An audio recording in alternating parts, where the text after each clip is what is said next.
E aí, pessoal, tudo bem? Meu nome é Aletheia. Hoje eu tô aqui para fazer uma resenha de um tarô que ainda não chegou no Brasil, talvez um dia ainda venha, que é o Fairy Tarot Cards, do Radleigh Valentine, que também é o autor do tarô que já veio para o Brasil, que é o Tarô dos Anjos aqui, tá? Que esse daqui é bem conhecido, já tem resenha dele aqui no canal. Então hoje a gente vai dar um passeio pelas cartas do Fairy Tarot Cards, tá bom? Para isso eu vou virar a câmera para que vocês possam dar uma olhadinha nesse tarô bem lindo. Bom, então o Tarô das Fadas tá aqui. O Tarô das Fadas, ele é do mesmo autor, né, que é o Radleigh Valentine, o mesmo autor que o Tarô dos Anjos, tá? Que ficou muito famoso no Brasil.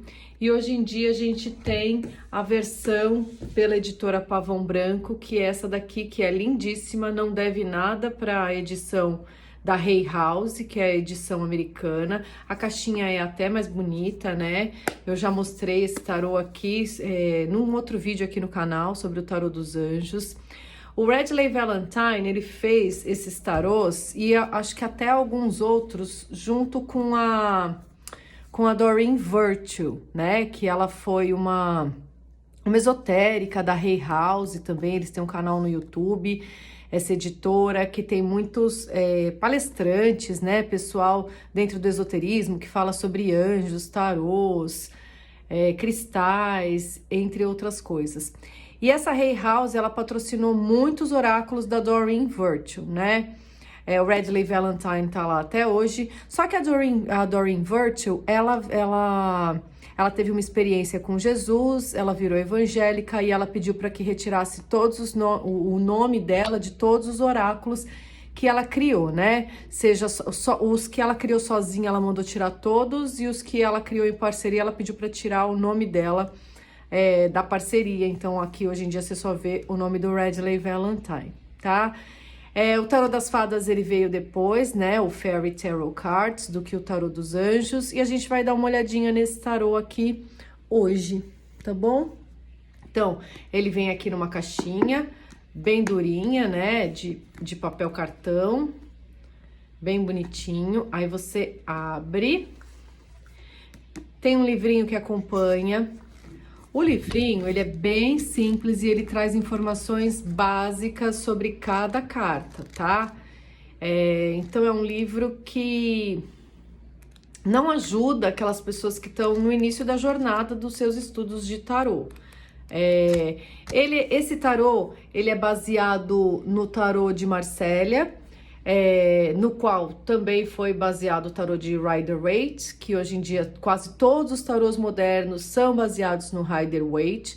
O que isso significa? Que os arcanos menores, eles têm figuras, né? E não somente os naipes nos arcanos menores. Então, o significado é o mesmo, apesar da simbologia ser diferente, muitas vezes, até por se tratar de um tarô transcultural. Né? O que é um tarô transcultural? O tarô transcultural, ele pega aquela cultura e ele utiliza aquela cultura tentando encaixar, na verdade, dentro do hermetismo do tarô, tá? Dentro do significado do tarô, para não perder, assim, a estrutura do tarô, até porque senão não seria tarô, tá bom? Então vamos dar um passeio aqui pelas cartas desse tarô, que é lindo, é lindíssimo. Então, ele é bem grandão, ó, se você vê assim, né? Minha mão é grande, ele é grandão, ele é até um pouquinho difícil de embaralhar. As cartas, elas vêm bem grudadinhas uma na outra no começo, elas até fazem um barulhinho, assim, para você destacar. Com o uso, isso vai sumindo e elas vão ficando soltas, naturalmente. O verso é bem lindo, tem essa fada aqui, que é uma princesa de copas, tá? Quando a gente passear assim pelo naipe de copas, vocês vão ver que é a princesa de copas, representando assim o pajem de copas. Nesse tarô, eles escolheram fazer a figura da princesa para o pajem e do príncipe para o cavaleiro, tá bom? Então, é isso. Deixa eu ver se eu tô focalizando bem, né? Que eu vou mostrando assim e não sei se tá bem focado para vocês, tá? Então, vamos dar uma passeada nas cartas agora. Essa daqui é a figura, então, do louco, que nesse tarô vai ter o nome de sonhador. Então, aqui eles mantiveram algum dos símbolos tradicionais da figura do louco, que é a trouxinha nas costas, a postura corporal de estar assim, leve com a vida, flexível, ousado, feliz, de coração aberto, né? O peito tá bem aberto aqui, mostrando essa coisa de enfrentamento da vida sem medo. Aqui o cachorrinho, ele tá apontando o caminho que já foi trilhado por outras pessoas antes, mas aqui o sonhador, né, que é o nome dessa carta no tarô das fadas, assim como no tarô dos anjos tem o mesmo nome de sonhador, não está muito aí para o caminho que já foi trilhado por outras pessoas. Ele é um inovador, ele quer fazer coisas novas na vida dele, ou dela, né? Porque parece uma fada menina, tá até de salto alto aqui.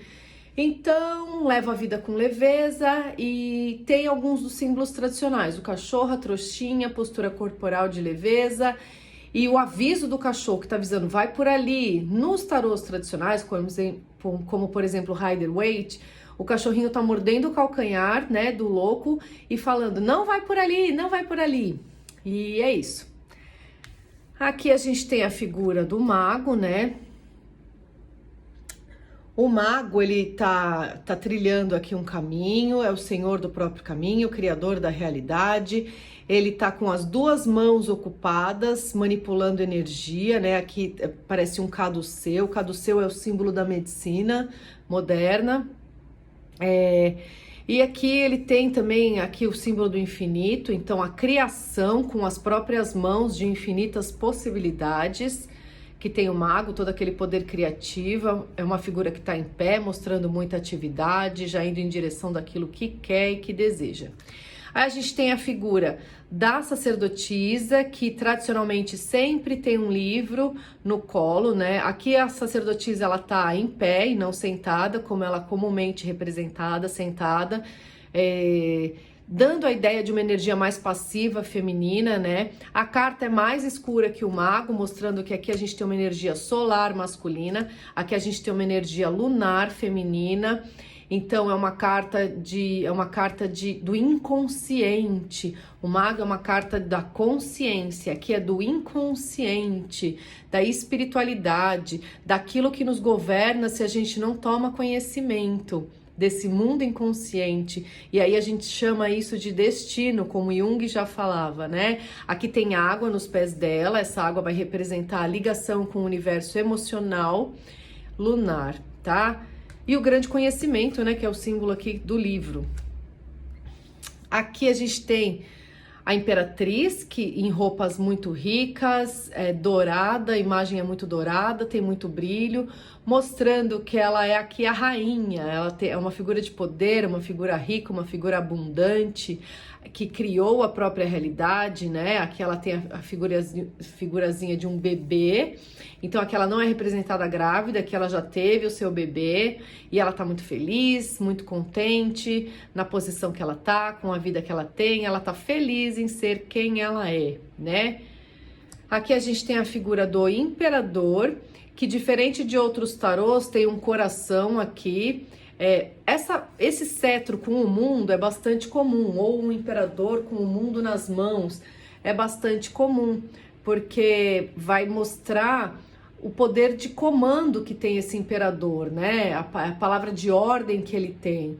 Então essa carta simboliza ordem, disciplina, organização, praticidade, senso lógico.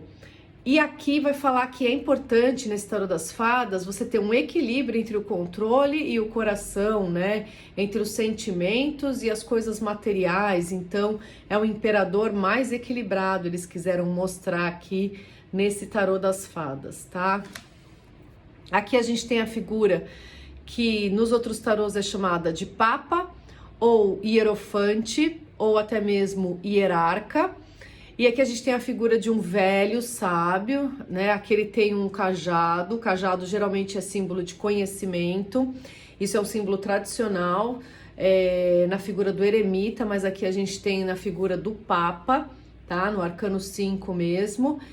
E aqui é a ligação que ele tem com o divino, né? O nome dessa carta é unidade. Então é a unidade de nós com o todo, da gente com Deus e da gente com todos os nossos irmãos que vivem aqui na Terra, né? Então a minha ação, ela reverbera na vida de outras pessoas. Aquilo que eu faço tem um impacto na vida das outras pessoas, porque somos todos interligados numa rede cósmica. Não há separatividade, né? O nosso ego cria a ilusão que a gente é separado, mas a gente é tudo parte de uma mesma fonte universal criadora que é Deus, tá? Então essa carta ela vem nos lembrar disso, da ligação com a verdade maior que é Deus, que é essa energia criadora, que é misericordiosa, bondosa, tá? Então essa carta vem lembrar que somos todos um. Aqui a gente tem a figura dos amantes, então eles estão casando, representando o amor, um olha nos olhos do outro, representando aquele amor sincero, aquele amor que é divino, que é abençoado e que um respeita o outro. E essa carta também ela vai falar que das escolhas, né? Em todos os tarôs ela fala que é um momento de escolha, até porque o amor ele é uma escolha, né? E o momento que a gente cresce, que a gente vai ver o que a gente é, se apaixona pela primeira vez, que a gente não sabe se casa ou compra uma bicicleta, tudo isso é muito representado por esse arcano aqui. Aqui a gente tem a carta do carro. O carro aqui, ele está sendo guiado por duas libélulas. As libélulas, elas não aparentam a polaridade, assim como é representada nos tarôs clássicos, que um cavalo é preto, o outro é branco, representando polaridades, forças opostas, que o guerreiro aqui, né, que tá no comando desse carro, dessa carruagem, tem que comandar, equilibrar para seguir em frente com sucesso e conquistar os objetivos. Aqui não tem, mas mesmo assim, a ideia de movimento que o carro tem, né, no tarô, aqui a gente também tem essa ideia de movimento, de crescimento, de progresso, de ir atrás daquilo que você quer, de estar animado, acreditando no seu projeto, no seu sonho, tá? Aqui a gente tem o arcano, então, da justiça. O arcano da justiça, o único elemento, assim, que nos dá a ideia de justiça é a espada que tem aqui, que parece uma espada idealizada, para a qual as duas figuras olham, né? Ele tem as duas crianças aqui, as duas crianças fadas seguram essa espada, uma outra espada que tá aqui, que é a espada real, como se elas estivessem mirando um ideal de justiça para ser aplicado aqui na vida delas cotidiana, né? Aqui a gente tem uma balança, tá vendo os dois pratos da balança, que é um símbolo clássico do arcano da justiça, do equilíbrio. E é isso. Aqui fugiu bastante um pouquinho do simbolismo clássico dos outros tarôs, né?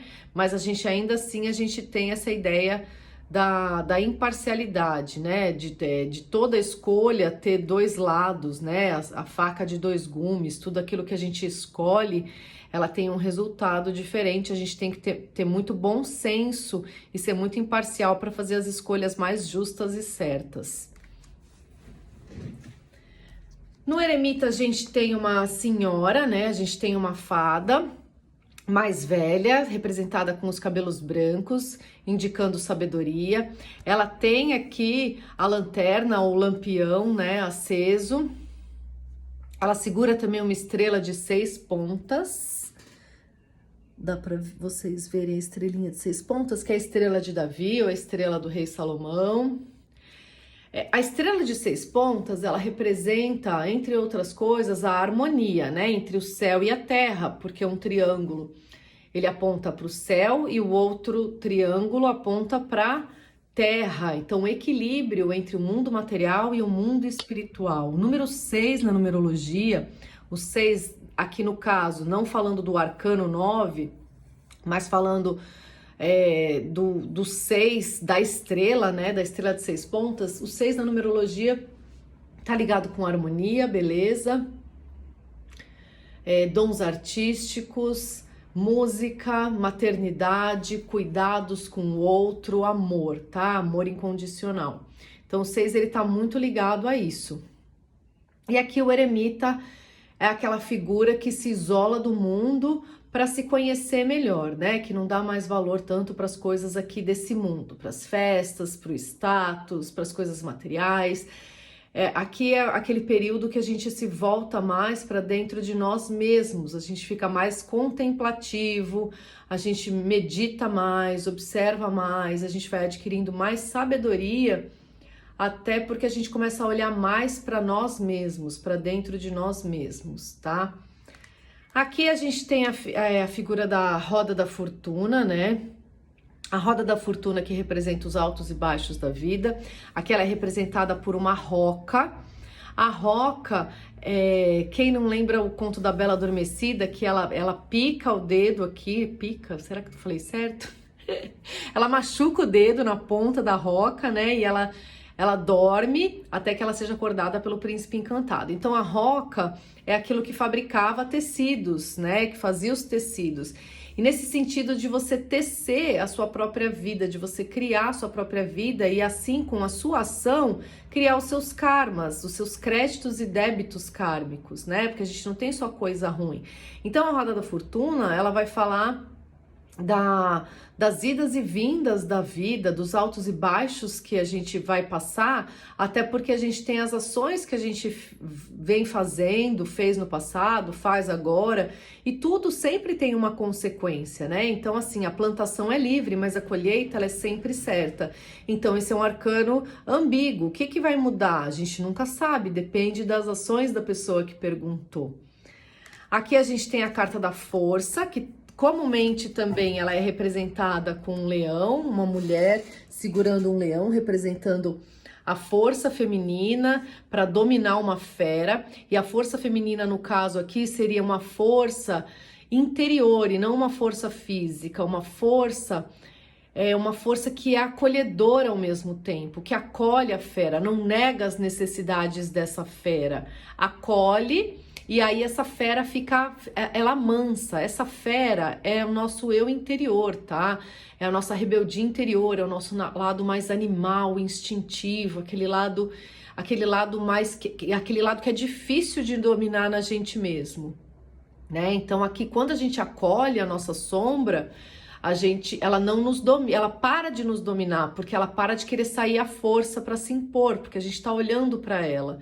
Então a gente não precisa, essa força daí não precisa mais brigar com a gente para se colocar, né? Então aqui tem duas figuras também, o leão representa Jesus Cristo e o cordeiro também representa, né? O cordeiro é Cristo no sentido que ele foi o cordeiro sacrificado, o cordeiro de Deus a ser sacrificado. E o leão é que depois ele é Cristo Rei, né? Então é aquele símbolo da majestade de Cristo. Então aqui tem dois símbolos cristãos nesse tarô, tá? No livrinho você não vai encontrar isso, porque o livrinho ele não explica a fundo a simbologia, mas a Doreen Virtue, ela apesar de esotérica, ela já tinha um background assim bem cristão na vida dela, né? Eu acho que todo mundo no mundo ocidental, mesmo que não siga o catolicismo ou esteja numa igreja batista, presbiteriana, evangélica, tem essa coisa cultural cristã, né, nas bases. Então a gente tem isso enraizado na cultura. E ela também tinha isso, tá? E tanto que ela até voltou para uma igreja evangélica que eu esqueci o nome. Aqui a gente tem a figura do pendurado, que é o arcano 12. O arcano 12 é um arcano difícil. O nome dele é pendurado ou enforcado. Nesse tarô, que quer ser mais gentil, o nome aqui é o despertar, né? Awakening. O despertar para uma nova realidade, com a nova visão que você pode adquirir, estando de cabeça para baixo, né? Então é ver o mundo sob um novo prisma, até porque você não está realizando nada na matéria, esse 4 está de ponta cabeça, os pés não estão no chão, estão para o ar, então é um 4 de ponta cabeça, é a não realização na matéria, aquele momento que a sua vida está estagnada e só te resta rezar e continuar acreditando e ver o mundo de uma outra forma, né? Aqui a gente tem a carta da morte, que aqui nesse tarô é chamada de release, que é liberação. É a liberação então do espírito, é a liberação das coisas que não te servem mais, é a liberação do peso morto que você carrega na sua vida por apego e que não te faz mais crescer, não te faz mais evoluir, tá? Aqui a simbologia eu não consegui entender nada a ver com esse fim de ciclo ou com essa coisa do luto, da morte, do desapego. Aqui a gente tem uma figura de uma fada, parece que ela tá meditando, ela tem os chakras do coração, do terceiro olho, do coronário ativados, né? E aqui o estrela da alma também ativado aqui, sobre a cabeça dela. Então, não sei, aqui ela tem, parece que tem uma cauda de pavão, assim como esse pavãozinho que tá aqui no canto da carta, tá? Eu não sei o que isso tem a ver com morte, então, se alguém souber aí nos comentários, pode colocar, tá? Aqui a gente tem a carta da temperança, que nesse tarô ela leva o nome de balança, no sentido do equilíbrio, né? Aqui a gente tem uma estátua de leão jorrando uma coisa que parece sangue, que o sangue dá a ideia de sofrimento, algo que vai ser transmutado nesse cálice aqui que a temperança tá segurando nas mãos. Até porque se trata de um arcano de cura, de equilíbrio, de harmonia, né? Aqui a gente tem a carta do diabo, que nesse tarô leva o nome de ego, porque até mesmo é o ego que nos faz agir de forma medrosa, né? Quando a gente tem medo de perder, a gente tem medo de perder o emprego, medo de perder alguém, e aí a gente vai ter ciúmes, a gente vai puxar o tapete do nosso colega de trabalho, é o ego. E o ego faz essas coisas porque ele pensa que ele não está ligado com o todo. Então, ao contrário do arcano 5, que vai mostrar a nossa ligação com o todo e que cada ação nossa vai reverberar no todo, aqui é a ideia da separatividade, a gente está na ilusão do ego, que a gente é separado de tudo e que a gente tem que ter armas para sobreviver, né? Então o ego é a ilusão. Aqui eles estão queimando uma placa que parece de madeira, que está escrito guilt. Guilt é culpa em inglês, então eles estão queimando a culpa, então é aquela coisa assim, faz o que tu queres, pois é tudo da lei, sabe? Nada tem consequência, quando o ego ele tá perdido na ilusão que ele pode fazer tudo e ele esquece que a liberdade dele termina quando começa do outro, ele ultrapassa os limites, ele faz o que quer. Então, tá simbolizado aqui assim nesse tarô. Aqui a gente tem o arcano da torre, porque quando a gente faz o que quer, o raio cai na nossa cabeça e Deus fala, né? O cosmos, a própria vida, para quem não acredita, fala não, né? Não, você não pode ir até onde você quer desse jeito egoísta, tá na hora de perder tudo. Nesse tarô é chamado de experiência de vida, e assim, o simbolismo desse tarô aqui ele tá bem obscuro para mim, tá? Nos tarôs tradicionais a gente tem um raio caindo no céu, destruindo a torre e as pessoas caindo, né, na ilusão. Aqui a gente tem as borboletas, talvez dando a ideia de transformação, tem umas fumacinhas mostrando alguma destruição. Eu não entendi direito o simbolismo, tá? Pra falar a verdade. Então é assim, apesar de o tarô ser lindo, gente, tem algumas cartas que a gente olha assim e a gente não vê nada da tradição do tarô, né? E a gente gostaria de ver, quer dizer, eu pelo menos gostaria de ver, tá? Aí a gente tem aqui a carta da estrela. A carta da estrela é a volta da esperança, geralmente é representada como uma mulher nua, mostrando que ela não tem nada a esconder mais, que ela tá nua, ela tá sem o seu ego, né? Despida do seu ego, pronta para viver uma vida nova. Aqui tem uma fada que parece que tá com a roupa da fada sininho, tem várias estrelas, é uma carta muito alegre, muito bonita e muito brilhante, né? Aqui a gente tem a carta da lua, que tá nesse tarô, tá na lua crescente, porque lá no hemisfério norte a lua crescente ela é pro outro lado, né? E então aqui a gente tem uma energia que tá saindo da lua nova, então tá saindo daquela escuridão, daquela noite escura da alma e crescendo, começando a brilhar. Então, aquele momento que a gente encara a si mesmo, as nossas sombras, as nossas feras interiores, os nossos demônios internos, né? A gente começa a crescer, né? A gente sai da escuridão e a gente começa a enxergar algo de bom, mas a gente tem que enfrentar sem medo esses nossos bichos interiores, tá? Aqui tem uma figura feminina de cabelo prateado ou branco, tudo isso tá ligado com a lua. Ela tá numa água aqui, água também tem ligação com lua, é noite, e é isso, tá bem bonita essa carta. Aqui a gente tem a carta do Sol, que tem um homem aqui, né, que parece o deus Apolo. Logo que eu olhei para ele, falei assim, nossa, Apolo, parece, né? E ele tá montado num unicórnio branco em vez de um cavalo branco, que é normalmente representado no Arcano do Sol. Aqui tem o campo de girassóis, que também é muito presente no Arcano do Sol.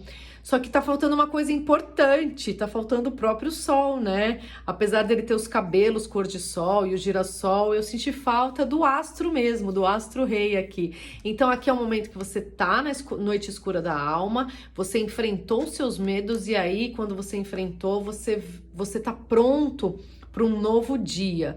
Você está pronto para nascer de novo. Você está pronto para levantar da cama e enfrentar os novos desafios, porque agora você tem clareza e você tem consciência. Então aqui você tem inconsciência, está enfrentando o seu universo inconsciente, aqui você já tem consciência de quem é e o que deve fazer. E aqui o caminho está iluminado pelo sol, então as chances de sucesso são muito maiores, porque você enxerga para onde vai. Aqui a gente tem o arcano do julgamento, que eles chamam de renovação, né, renewal, que é a vida nova, né? Aqui parece que tem uma figura de Deus bem tradicional, aquele Deus com barba branquinha, velhinho, sentado numa cadeira, anotando as nossas coisas, tudo aquilo que a gente faz no livro da vida, né, para o julgamento final. Então, tem o simbolismo do julgamento, sim, mas parece que tem aquele Deus barbudo sentado numa cadeira julgando todo mundo, tá? Aqui a gente tem a carta do mundo, que é uma carta linda, é uma carta alegre, mostra uma mulher alegre, uma fada alegre aqui no meio. Ela tá segurando 2 bastões brilhantes, parece que ela teve êxito e sucesso em alguma coisa, mas os significados tradicionais não estão nessa carta. Aqui a gente tem muita cor mostrando prosperidade, muita flor mostrando fertilidade e abundância. O amarelo, ele dá essa ideia da prosperidade, da abundância. Só que tem uma natureza exuberante também, só que não tem aquela coisa do fim de ciclo, né? Aquele círculo que as cartas do mundo nos tarôs tradicionais costumam ter, que mostra o ciclo da vida, um fechamento. Então, acho que faltou aqui alguma coisa que me dê a ideia de fechamento de ciclo, de síntese, de conclusão com êxito, né?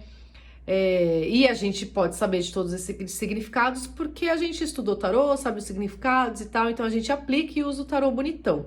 Mas aqui ficou faltando um pouco da simbologia clássica. Aí a gente vai entrar nos arcanos menores. Os arcanos menores, vamos falar um pouquinho de paus, assim, né? O autor, ele chama o naipe de paus, que é o elemento fogo, de primavera. Então, é o naipe de primavera, o naipe de spring, em inglês, né? A primavera, ela começa no hemisfério norte num signo de fogo, que é Áries, né? É o início da primavera no hemisfério norte. Então aqui é o início de alguma coisa criativa, que tem tudo a ver com a energia do fogo, né? Então aqui a gente tem uma princesa de fogo, que é o pajem de paus. Então, uma figura brincalhona, feliz, alegre, contente, brincando na natureza. É bem essa coisa, assim, do pajenzinho de paus, aquela criança alegre, feliz, aquela criança otimista, que tem a vida toda pela frente, que não consegue enxergar problema em nada ainda. Aqui a gente tem o cavaleiro de fogo, né? O cavaleiro de paus, que aqui se chama príncipe de primavera. E ele tá montado numa lebre, tá? Ele tá montado numa lebre. Aqui a rainha de paus, ou a rainha de primavera. Então, aqui é o equilíbrio do elemento fogo com o elemento água. Água, que é feminino, e fogo, que é masculino.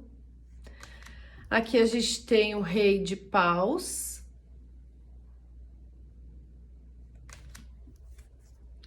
O as de primavera, ou as de paus, que é o início de um ciclo próspero, abundante, feliz, uma nova ideia. Então aqui parece que foi plantada uma árvore, tem uma árvorezinha jovem, aqui tem uma lebre aqui no cantinho, prometendo fertilidade, abundância e transformações positivas. Aqui a gente tem as borboletas mostrando isso, né? Aqui a gente tem um 2 de paus, então a gente tem duas fadas aqui, duas fadas masculinas, que vão iniciar um projeto juntos, né? Vão dar um start aí, vão dar um início a algo novo. Aqui a gente tem o 3 de primavera. Aqui tá uma figura sozinha, uma fada sozinha segurando flores. E assim, eu não sei para onde ela tá indo, tá?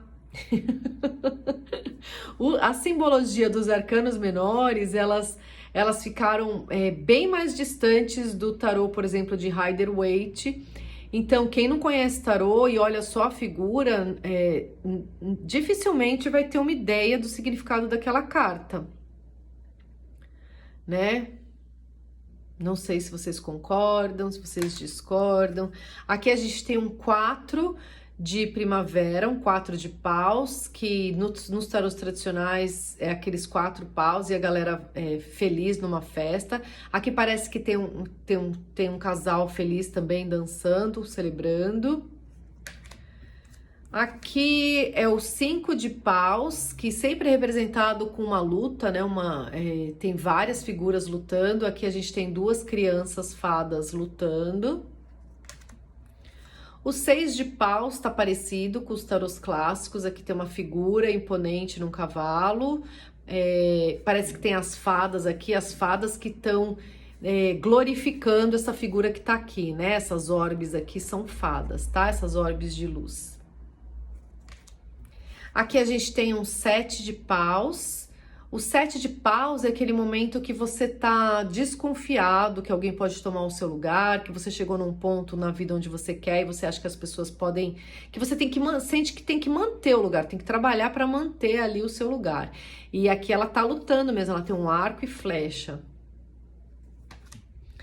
Aqui tem um 8 de paus, né? Aqui parece que a figura tá dinâmica, em movimento, lutando, tá dinâmica então até como no tarô clássico de Rider-Waite, onde tem apenas 8 paus assim, né? Mostrando a ideia de movimento, movimentação. O 8 de paus, mesmo no Rider-Waite, é difícil de entender, só tem tipo 8 varetas. Aqui a gente tem o 9 de paus, ou 9 de primavera, que aqui é representado com essa fada, que tá com uma cara um pouquinho desconfiada, né, defensiva. No tarô tradicional, assim, de Rider-Waite, a figura aparece com a cabeça enfaixada, machucada, então também tá desconfiado lá.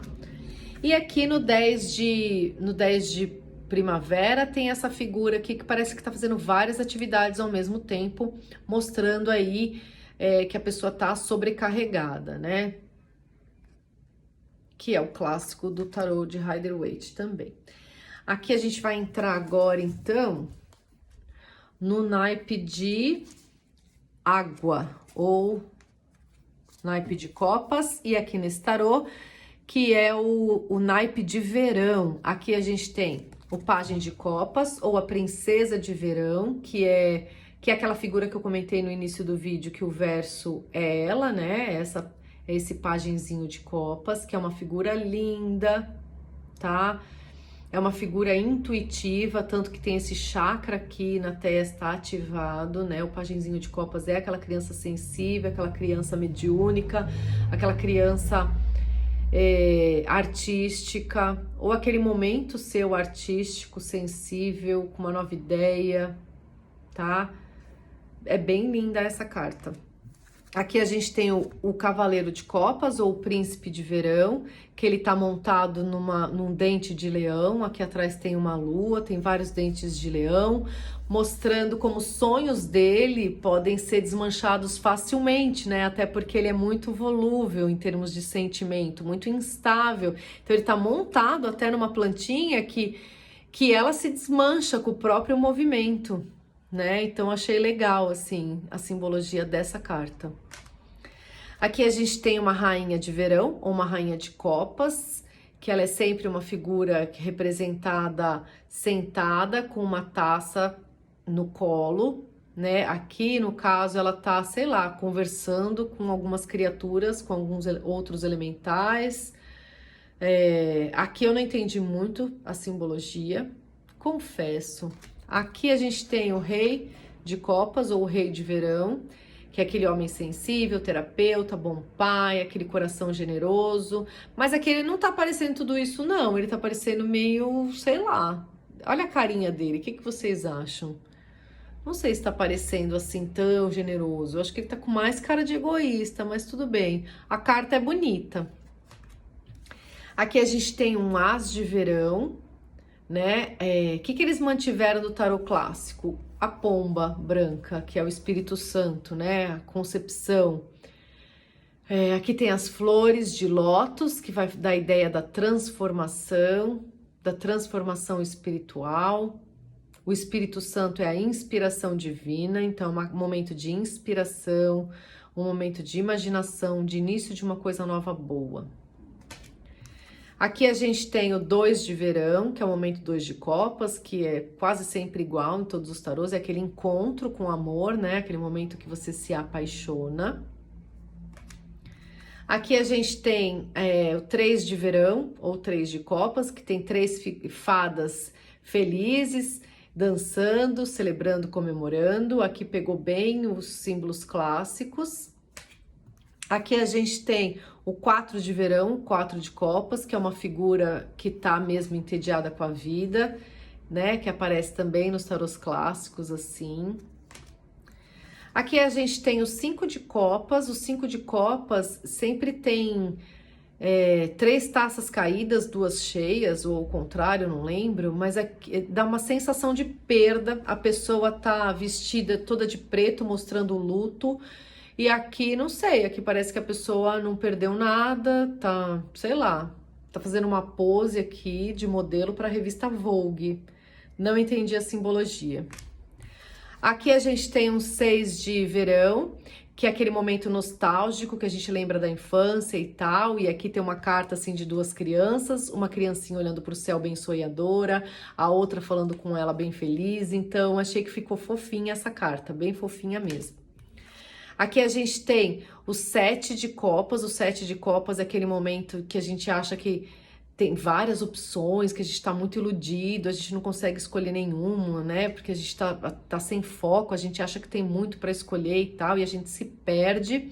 Aqui eu não sei onde que tá a simbologia que representaria isso. Aqui tem as 7 cores do arco-íris, tipo um menininho olhando para essa luz, ou então ele tá produzindo esse prisma de luz. Não sei, não entendi, tá? Aqui a gente tem um 8 de Verão, ou um 8 de Copas, que é uma figura de copas tomando seu rumo, tomando seu caminho, que isso tem bem a ver com o tarô clássico também. Aqui um 9 de Verão, ou um 9 de Copas, que é a felicidade, né, a realização dos sonhos. Aqui parece que sim, também tem uma fada madrinha fazendo alguma magia, sei lá, tipo meio que Cinderela fazendo um vestido lindo para ela, alguma coisa nesse sentido, a realização de um sonho. E aí você lê aqui, ó, os seus sonhos tornam realidade, um tempo mágico na sua vida. Essa carta eu gostei. E aqui a gente tem o 10 de Verão, ou 10 de Copas, que é aquela carta que tem o arco-íris, a família feliz embaixo e tal. E aqui tem também a família feliz dando um passeio no lago do mundo das fadas, né? Tá bonita também essa carta, só que eu acho que ela tá um pouco escura, mas sei lá, de repente a família foi ver um pôr do sol e tal, né? Aqui a gente tem o naipe de ouros, que aqui se chama outono, né? Então aqui a gente tem o pajem de ouros ou princesa de outono. Essa princesa aqui, ela tá, sei lá, ela tá meio bravinha, né, estudando. Talvez muito responsável, aquela criança muito estudiosa, aquela criança que já pensa no futuro, na profissão. Aqui o príncipe de outono, que é um cavaleiro de ouros, né? Que ele tá montado, sei lá, nessa folha. Não sei, não entendi o simbolismo. Aqui a gente tem a rainha de ouros ou a rainha de outono. Outono é a época da colheita, tá? Talvez por isso que eles colocaram ouros para representar, quer dizer, por isso que eles colocaram a estação outono para representar o naipe de ouros, porque é a época da colheita. Então aqui a gente tem a rainha de ouros, que é uma mulher rica, poderosa, com mantos ricos, com o pezinho na almofada também rica, que é a representação da mulher rica, né? Na fofoca, ela vai ser a mulher rica no tarô. Aqui a gente tem o rei de outono, ou rei de ouros, que também é o homem rico, pá. Ele também parece aqui homem rico. Não sei, acho essas figuras da corte com uma cara meio braba, ela com uma cara meio blasé, sei lá. Aqui a gente tem o as de ouros, ou o as de outono nesse tarô, que a simbologia também eu não entendi, mas tá bonito. Aqui a gente tem o 2 de outono, que é aquele momento que você está equilibrando várias atividades ao mesmo tempo. Essa carta me dá essa ideia, porque parece que essa fada tá fazendo um malabarismo aqui. Então, me passou essa ideia assim. Aqui no 3 de outono, a figura tá sozinha. Geralmente o 3 de ouros é representado com outras figuras, mostrando a parceria na realização do seu sonho. Aqui tá sozinha essa figura. O 4 de outono, a gente tem aqui um casal que parece que tá, sei lá, os dois estão bravos um com o outro, não sei, estão brigando por dinheiro. Não entendi direito, tá? Aqui a gente tem um 5 de outono, que é aquela situação de pobreza, de pedir esmola, de contar com a caridade alheia, e aqui a gente tem essa representação, sim. Aqui a gente tem um 6 de outono, que é quando alguém ajuda você, né, a sair daquela situação de pobreza, então a generosidade. Aqui a gente tem esse simbolismo também, sim.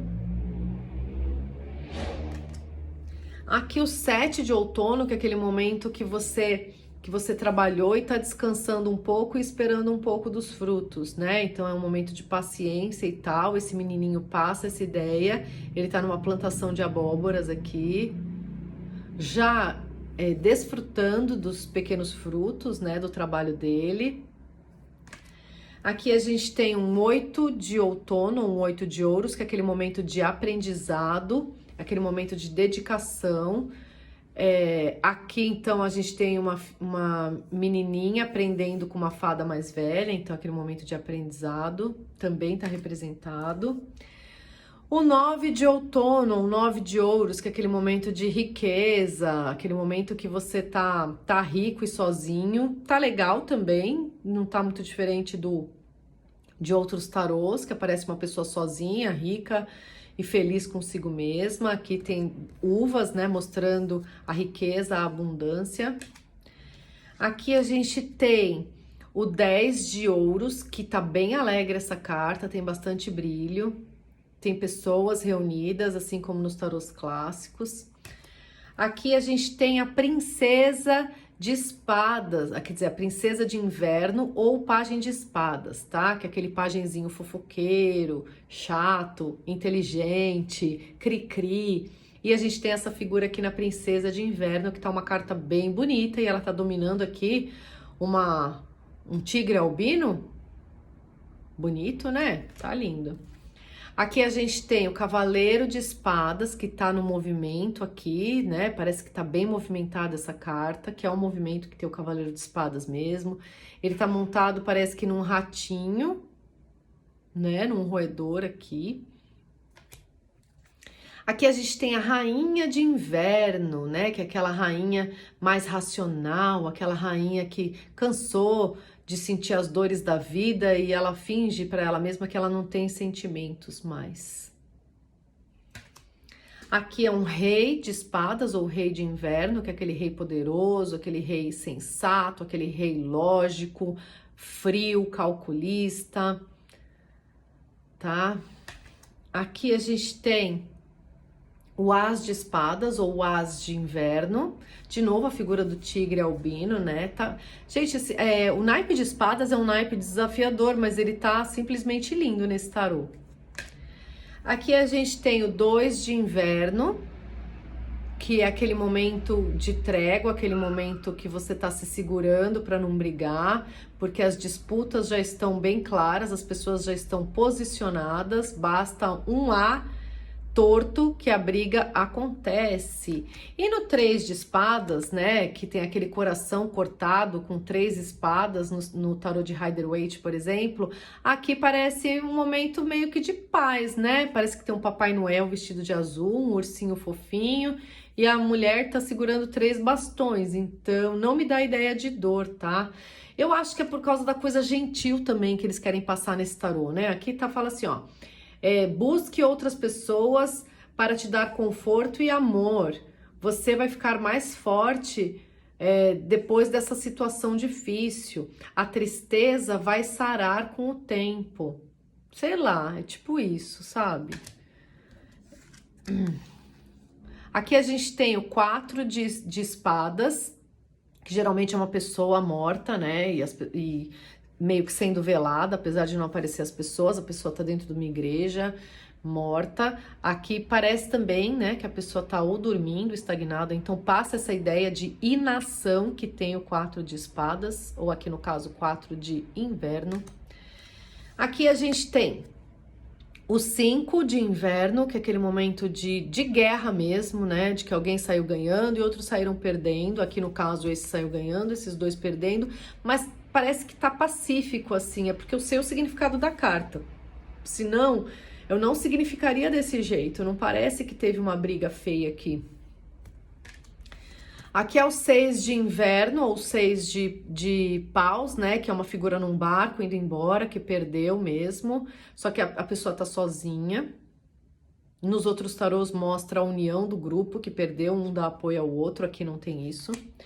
Aqui a gente tem o 7 de inverno, que é aquele momento, 7 de espadas, que você mente, você rouba, você corrompe, você trai outras pessoas. Aqui parece simplesmente uma mocinha fofa e linda patinando no gelo. Então, sei lá.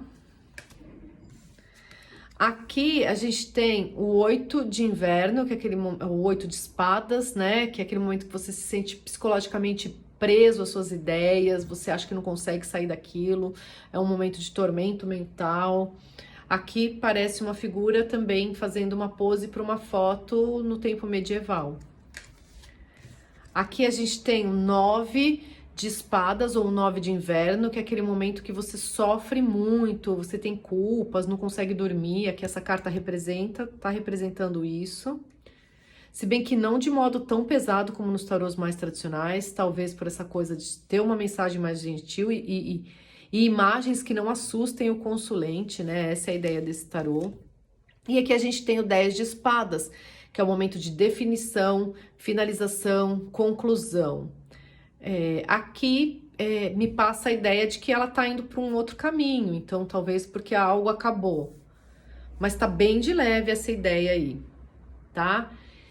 E é isso, pessoal. Tá feita aí a resenha do Tarô das Fadas. E é isso, pessoal. Vou ficando por aqui. Espero que vocês tenham gostado. Espero que tenha... Se você tá pensando em comprar esse tarô aí, que tenha te ajudado essa resenha, tá bom? Fiquem com Deus. Um beijo. Tchau, tchau.